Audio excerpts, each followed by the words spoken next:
Okay, oh shit, I forgot what the topic of this podcast episode was gonna be. Let me look it up. Let me look it up. Let me look it up. This is going great. Welcome to the fruit basket. Oh, okay. I should have had that pulled up already. God damn it. We'll be right back after these announcements. Okay, so today on the fruit basket, we're going to do something that I found. Well, it's a bit of an idea that I'm borrowing from from a post that I saw on Twitter. Let me pull up the original one. Let me show him some love.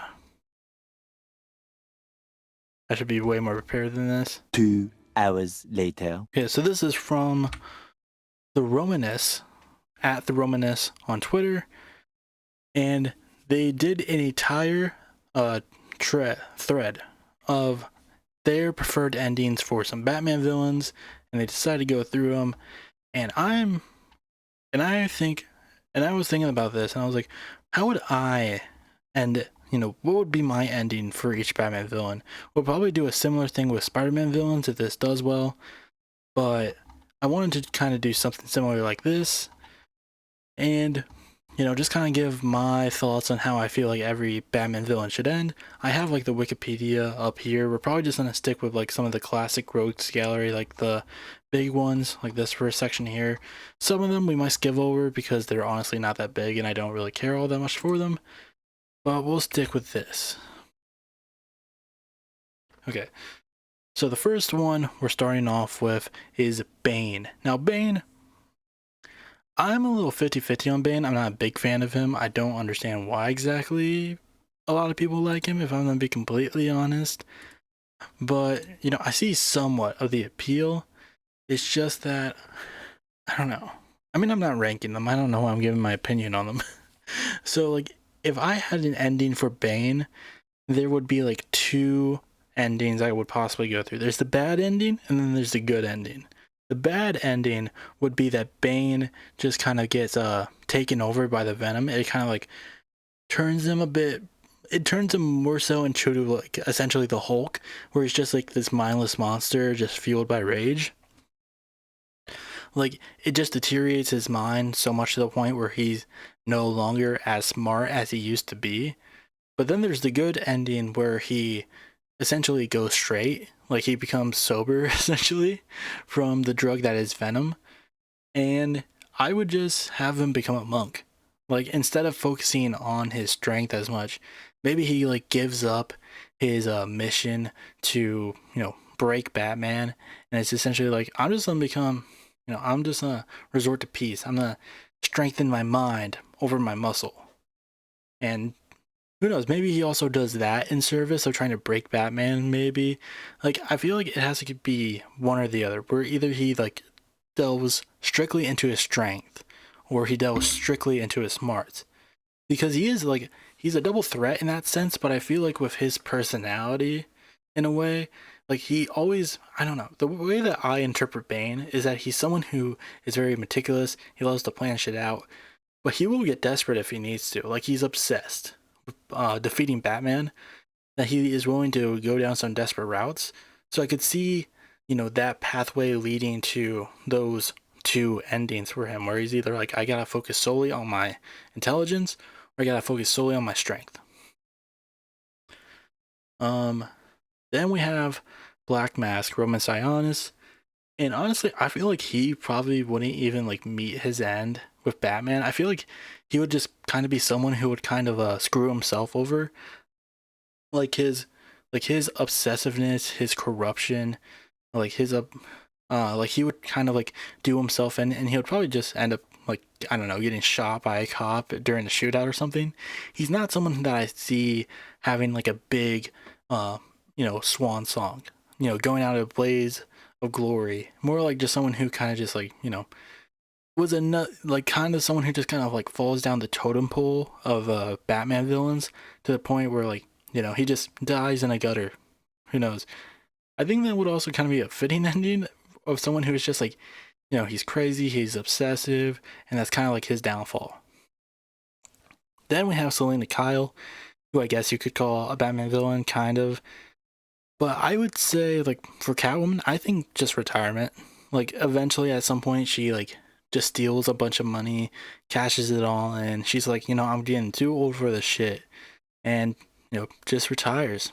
Who knows? Maybe what will she do after that? Maybe just be rich. I think it was Batman Eternal in which she became like the head of the Falcone family. I could see that, but I feel like a good ending for Catwoman would be one where she's not involved with crime whatsoever. And it definitely wouldn't be the the Dark Knight Returns ending for her, which is, ugh. But then we got Clayface. I don't know where Clayface would go. I like the fact that he was kind of a member of the Batman family for some time. I don't know if that's a good fit for him though. I don't know. Like I feel like he would definitely get rehabbed. Like he wouldn't be a bad guy forever. He is someone who could like definitely get himself away from his, villainous personality. So I don't know, maybe join the Bat family, maybe just rehabilitating himself, maybe he uses his, Clayface powers to become an actor again. I could see that. Deadshot. I don't know if I count Deadshot as a Batman villain all that much. It feels like he's just kind of his own thing now, so we'll probably just skip over him. Probably would just, die on a Suicide Squad mission or something. Firefly probably would just burn himself to death, honestly.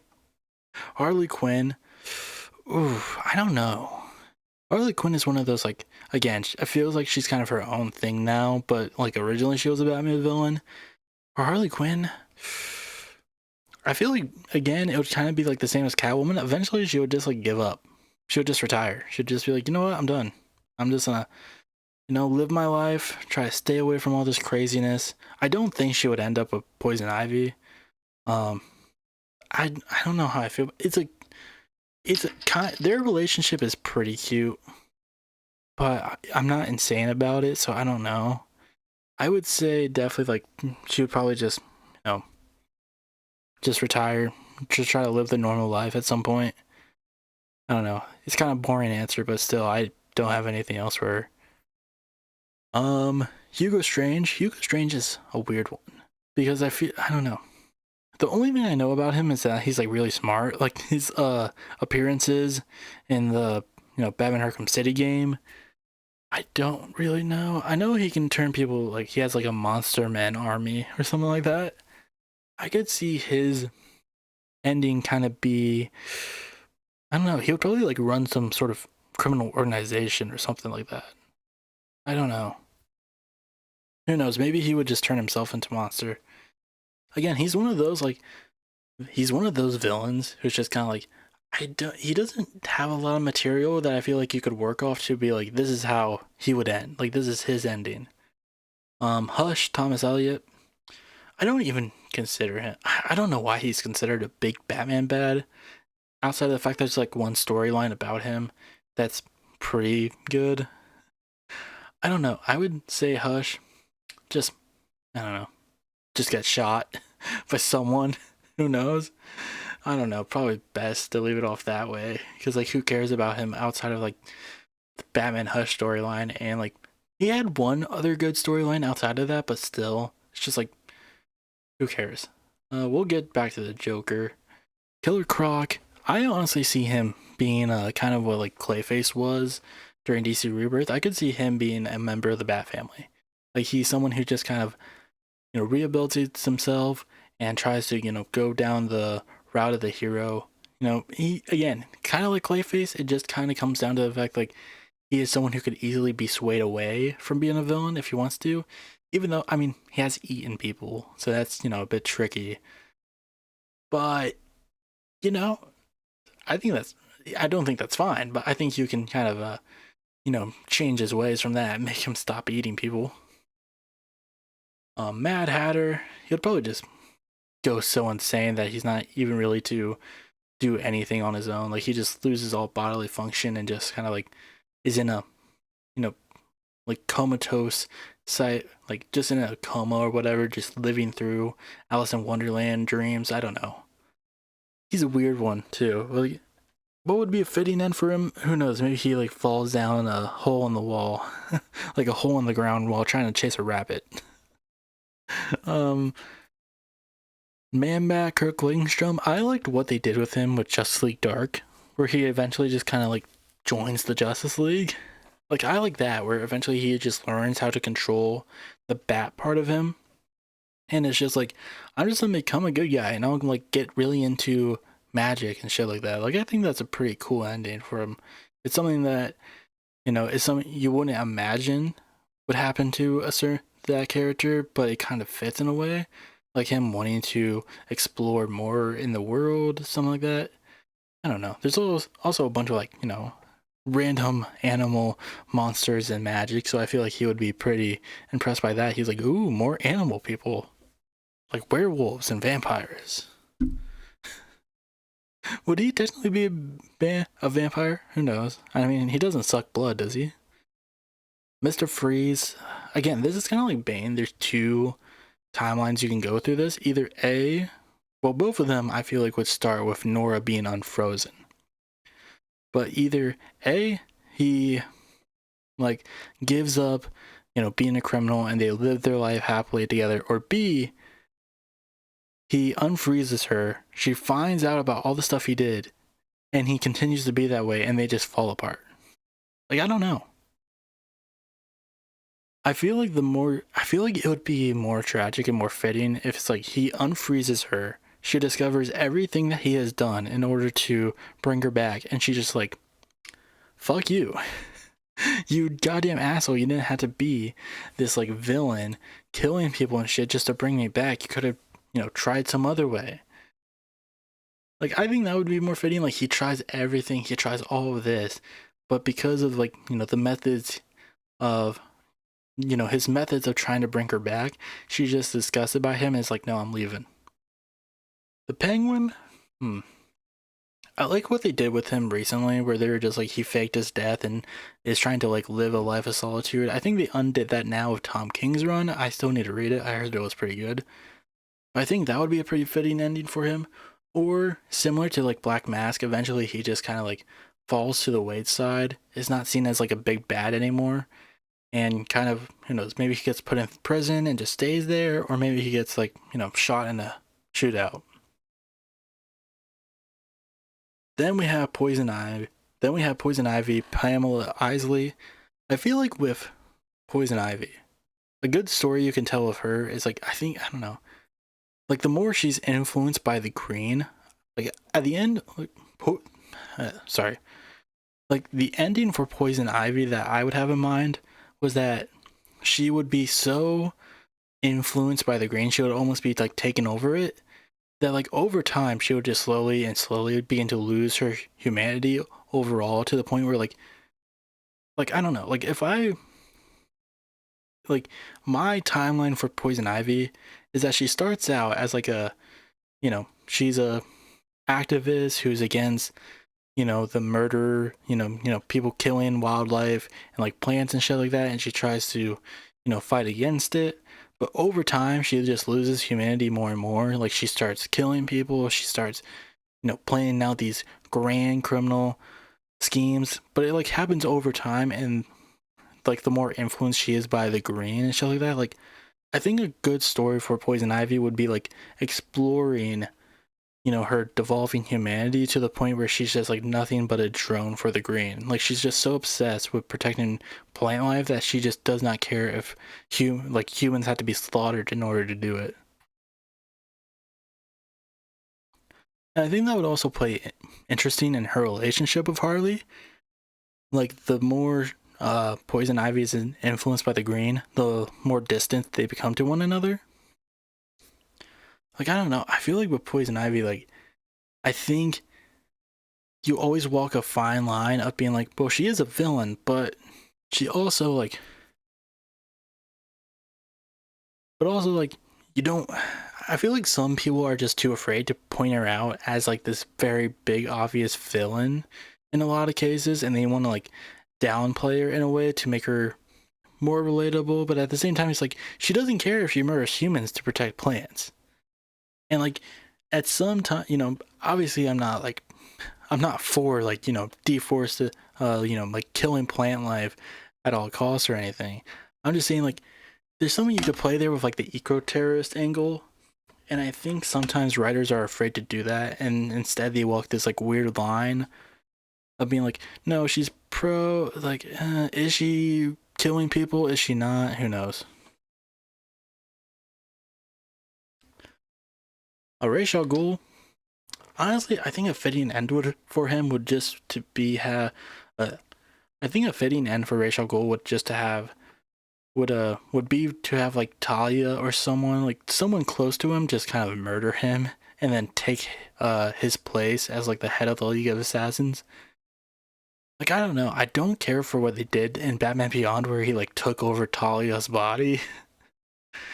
I think that's just a little bit weird. I think at some point Ra's al Ghul just needs to be, even though his whole thing is that he can come back to life or whatever. But I think having him being replaced by someone like, who knows, like his son, Talia, maybe some other person like David Kane, Bane, someone like that would be a lot more interesting. But I don't know. I feel like a lot of these haven't been that interesting. I'm sorry. I'm trying to like think of some, but like when you have people like Hugo Strange, who is someone I don't really know that much about, I feel like doesn't get a lot of material anyways that really delves into him outside of just being smart. It's hard to kind of write what sort of endings they would have.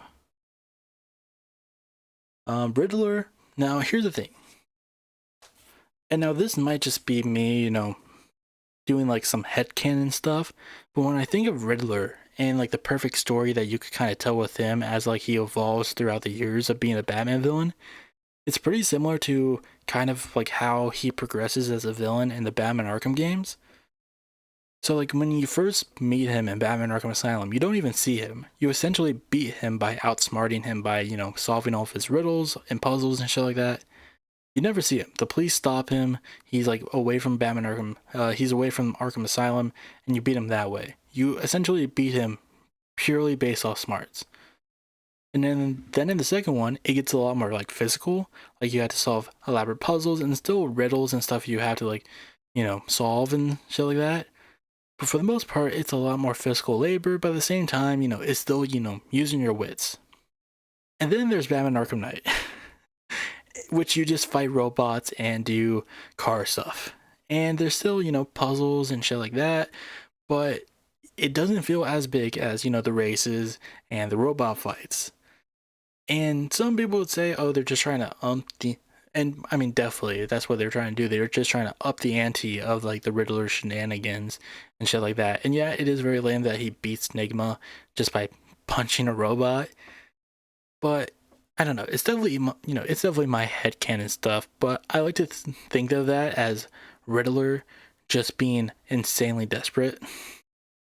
He's just like, okay, I've always tried to beat him on smarts alone. What if I make it more physically challenging? Okay, that doesn't work either. How about I just make robots that can beat him up? I don't know. Like I would like to see a story of like Riddler when he starts off. He is purely intellectual. He purely just tries to beat Batman based on his wits. But when obviously that doesn't work, he's just kind of like, he like loses his mind. He's just so desperate to try to beat Batman that he just will try anything, even if it doesn't result in Riddler outsmarting him.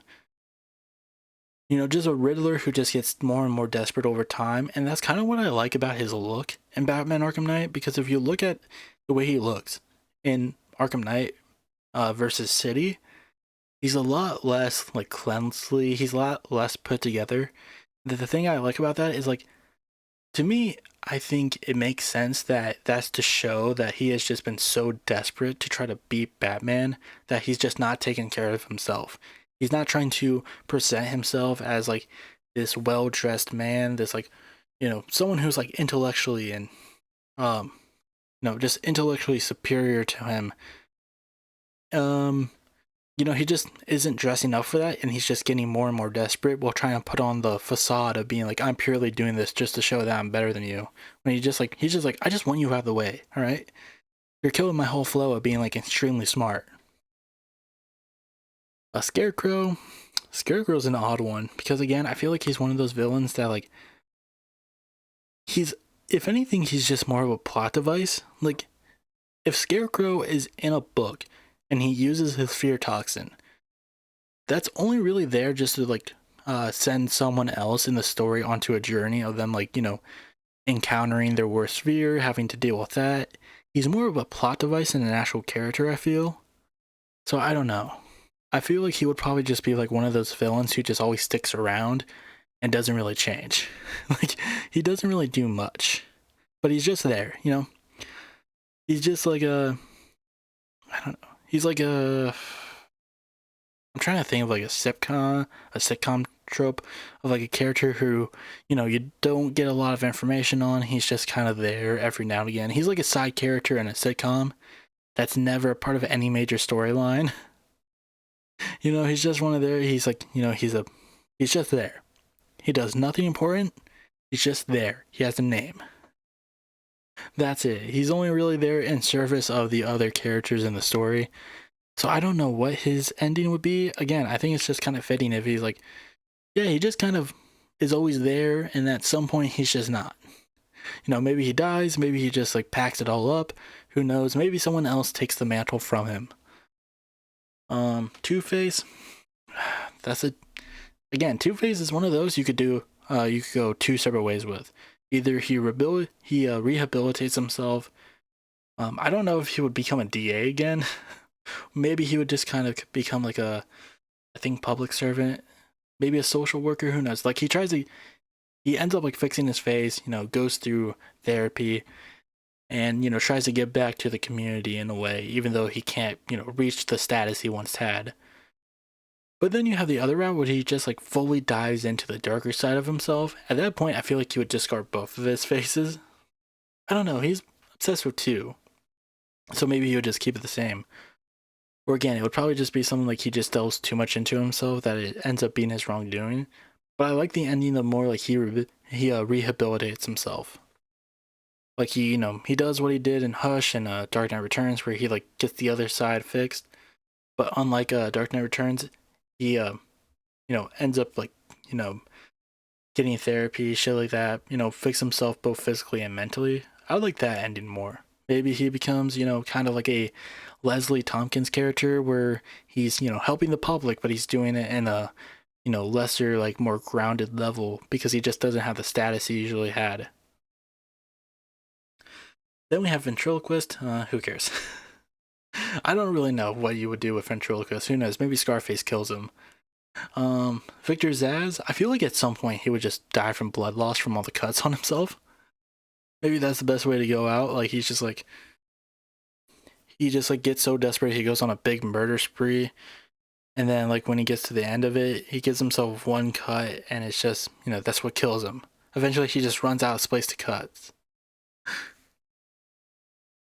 Oh no, I just thought of a better one.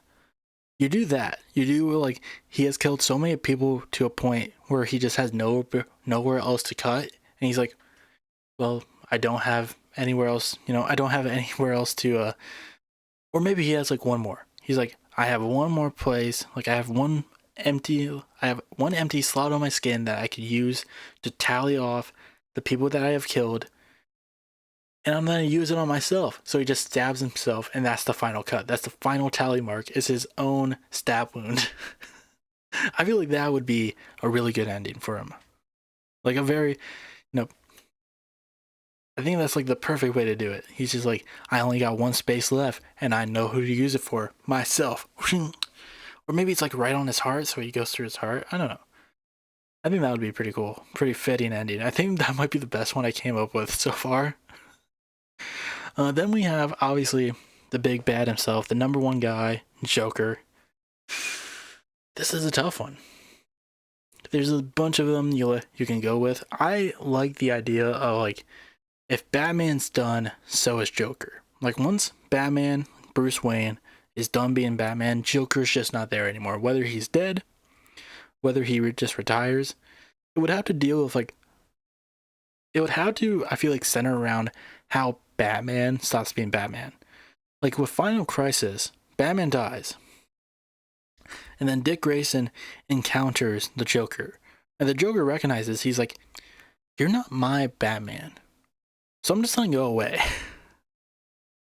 So, like, I could see it being like that. Like, Joker's just like, once the real Batman comes back, so will I. Or, maybe it's like Dark Knight Returns where, Batman retires. So Joker is just like, well, I got nobody else to play with, so I'm just gonna quit and I'll just be comatose. And then when Batman returns, he comes back, and then they have like one final showdown. Like, I liked the Joker story and the Dark Knight Returns, so maybe that would be my preferred one. But I also like it, I like it to be centered around when Batman appears. When Batman appears and when Batman ends, that's like, I don't want Joker to encounter with any other Batman. And even, I mean, he has done it with Terry McGinnis, but even then, that's not really the Joker. That was more Tim Drake. So I don't know. When it comes to like the Joker, he should only be the Joker for Batman, for Bruce Wayne. So I do like the idea of like, when Batman's done, whether he retires, whether he dies, the Joker does the same, whether, either he dies or he retires too. I think that's like probably the only fitting part for him, because like without Batman, I don't think, like, what else would he do? Like, they are so integral.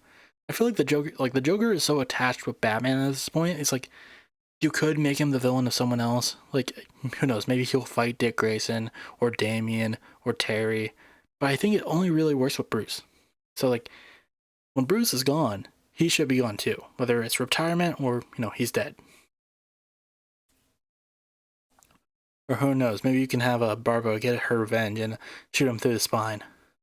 Or Jason gets his revenge. I think that would be a fitting ending too. I think that's what they should have done in Under the Red Hood, honestly.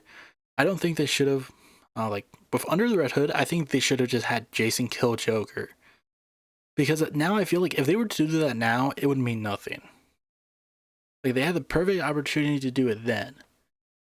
And they should have probably done it. Because, like, I don't know, you could have brought him back for Grant Morrison run a bit. It's not like he really did all that much in between that time. Like, you could have gone without him for a good period of time. So, like, kill him. Grant Morrison can bring him back. It's not like Grant did a lot of shit with him anyways. He always like showed up every now and again, but he was never the main focus, so who cares? So I don't know. But again, I think that's a great ending for him, is just to have it be like, if Batman's done, so is he. Like, that should be the ending. Like, because what else is he gonna want to do?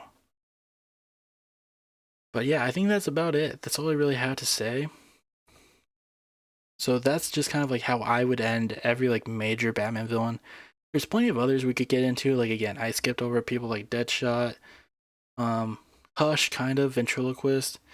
We could also talk about like, Anarchy, Calendar Man, the Batman Who Laughs. Who else? I mean, Azrael.